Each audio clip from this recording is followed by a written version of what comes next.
Chapter 7. Search for Answers. 3 days passed since the shepherd's meeting in the pasture. Chris had been unable to think about anything else since that night except the princess's note and what it could mean. Each day and night, when he would retire to his home for a meal or for sleep, he would first pull the note out from under one of the legs of the table near his bed where he hid it. As if he had hoped new words to magically appear on the paper, he read the same sentences over and over again. "The knowledge of Percy's parchment dies with the king," he read aloud quietly to himself one afternoon as he ate a large sandwich made with a fresh-baked roll from the bakery and a hearty portion of chicken breast and cranberry jam. Who on earth is Percy? He had no answer, no matter how many times he asked himself that question. Chris finished his lunch and returned the note to its hiding place. He made his way back to Elpert's ranch with a full stomach and a puzzled mind. He had been working on repairing a fence around the open horse field of the ranch and began to resume his work there. It was then that Chris heard the familiar clunking of Jack's ice wagon as it made its way into the ranch. Chris turned around and waved to him. While both of them had been consumed by the idea of deciphering Princess Ava's message, neither had communicated with the other since the meeting at the pasture. Jack himself spent every moment, that he was not working or sleeping, in the library, researching every book and record he could get his hands on. If there was any text that had any mention of Percy's parchment, he was determined to find it. But as of that afternoon, he was no closer than he had been 3 days ago. Jack pulled his wagon alongside where Chris was working on the fence. "Anything?" Chris asked him. It was just a one-word question with no context, but Jack knew immediately what his friend was referring to. "Nothing," was the reply. "Not a single thing. I've torn the library apart, as well as my own memory, and I cannot find any answers or clues. I don't mean to boast. Okay, maybe I do, but I know a great deal about a great many things, and it absolutely drives me mad that this is something I know nothing about." Chris chuckled. "Yes, I too have been tormented by it, although unlike you, I am used to not knowing things." Chris sighed as he wiped a bead of sweat from his forehead with the back of his hand. "Resting our minds for a bit would probably do us good. Dinner at the tavern tonight?" Jack nodded. "Sounds good to me." Chris motioned with his head toward Jack's wagon. "Need help?" Jack shook his head. "It's not much. Your boss isn't too needy for ice, it seems.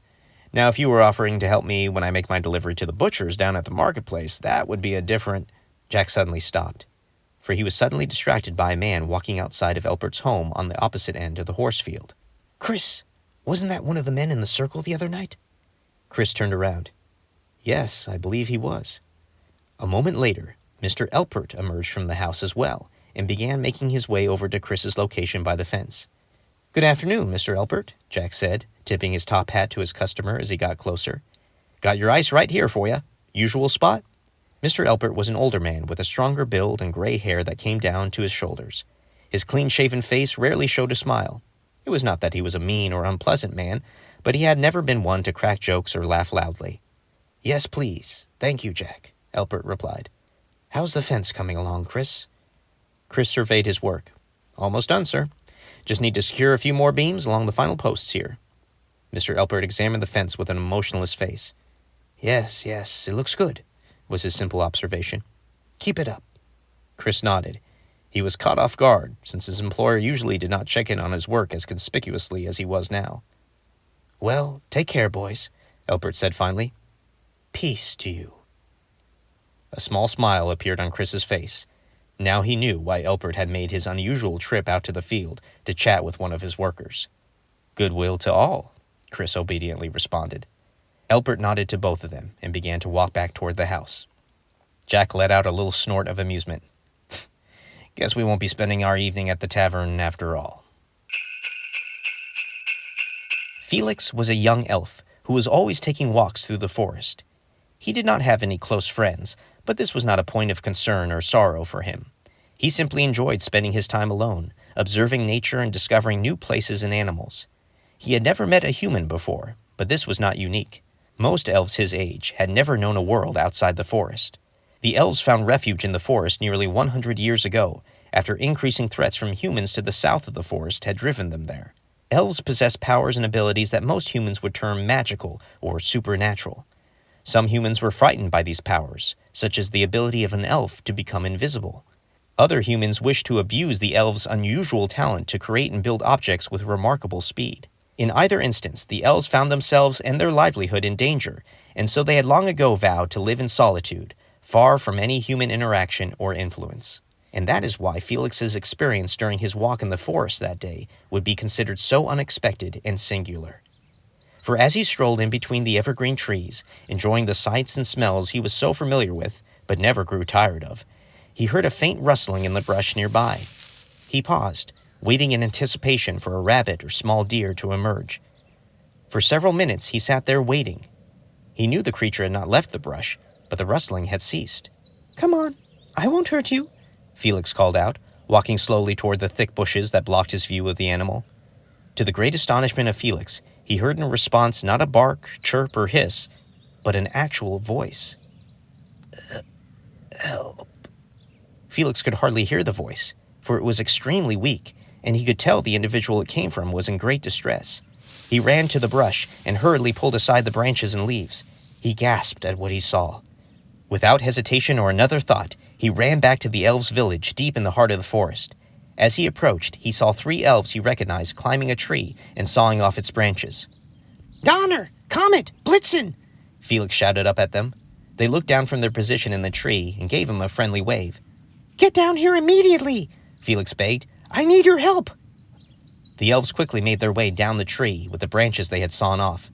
"What is it?" Comet asked. He, like Felix and his 2 companions, was a young elf with lots of energy. "Do you have tools?" Felix asked. Donner nodded and pointed to a box of tools by the tree trunk. Felix ran to the box, snatching the branches from Blitzen's arms as he did so. The 3 elves stood there in great confusion as Felix quickly assembled a wooden stretcher before them. "Everyone grab a side," Felix ordered. The elves, still confused, did as they were told, hoping that Felix would soon offer some explanation for what was going on. Felix quickly led the elves with a stretcher in hand to the area of the forest where he had just been. "Help me," Felix said simply, dropping his side of the stretcher and digging into the brush. Donner, Comet, and Blitzen followed behind and froze when they saw the creature before them. "What is it?" Comet asked. "I don't know," Felix answered, "but he's hurt badly. We need to get him to the village and see if Grinkers can help him." The other elves were a little hesitant. They were unsure about the strange creature before them and what he might do. But they eventually agreed to help, and together lifted the injured individual upon the stretcher and carried him back to the village. As they made their way past the trees and small huts and holes where the elves lived and worked, audible gasps filled the forest air. It seemed every elf in the village had stopped what they were doing to get a better look at the strange cargo being brought into their village. Within seconds of the 4 elves setting the injured creature on the ground outside Grinker's home, a large gathering of elves had crowded around them, whispering loudly about what they were seeing. "What is it?" some asked. "Is he dead?" An elf child asked innocently. "Where did he come from? What happened to him?" All the questions and conversations ceased suddenly when Grinkers emerged from his hole in the ground. "Grinkers," Felix addressed him respectfully. "I found this creature in the woods. He has been greatly injured." Grinkers said nothing, but walked slowly toward the cause of everyone's excitement. Grinkers was the only one still alive in the elvish race who had known a life with humans. He was a young elf when his race had made the promise to live outside the world of mankind. He therefore was the only one who actually knew what kind of creature he was looking at. It was a human. He was old, as evidenced by his white hair and beard. He wore a red robe with white trim, but it had clearly been torn apart by some kind of animal and was now stained with dirt, grass, and blood. There were several deep cuts across his abdomen, this too serving as evidence of his encounter with some kind of beast. He was still alive, but Grinkers did not know how long that would be true. He knelt down by the human's head and looked at his face with a kind of familiarity. This did not go unnoticed by the elves around him. "Grinkers," Felix said softly, asking what everyone else wanted to ask. "Do you know him?" Grinkers took another close look at the man's garb and face, as if to convince himself it was true. "This is the man from my dream."